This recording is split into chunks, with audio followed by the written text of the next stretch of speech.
সংসারের জন্য তুমি যতই করো তাও যেন কোথাও না কোথাও কম পড়েই যায়। তবুও থেমে থাকা যায় না, কারণ এই ছোট ছোট দায়িত্বগুলোর মাঝেই তো লুকিয়ে থাকে ভালোবাসা। আজ বিকেল থেকে আজকের ব্লগটা চালু করলাম। এই কয়দিন যে গরম পড়েছে, ঠান্ডা জল গায়ে লাগতেই যেন মনে হচ্ছে একটু শান্তি পেলাম।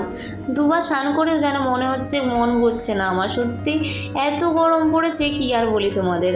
আমার ছোট সোনাই তো জলে নেমে একদম খুশি, এত মজা পেয়েছে যে জলের ওপর শুয়েই পড়লো। ওর হাসিটা দেখলেই সব ক্লান্তি কোথায় যেন হারিয়ে যায়।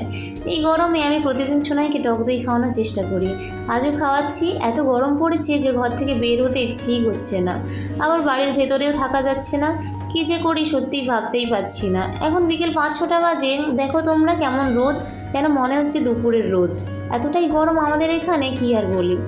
আর আমাদের এখানে ওপরের রুম যেহেতু, তার জন্য সারাদিন রোদে তেপে একদম আগুন হয়ে থাকে।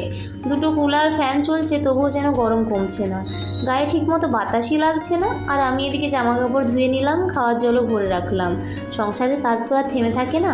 তবু এই ছোট ছোট মুহূর্তগুলোই দিন শেষে মনে করিয়ে দেয়, কষ্ট যতই থাকুক নিজের মানুষগুলো ভালো থাকলেই মনটা ভরে যায়।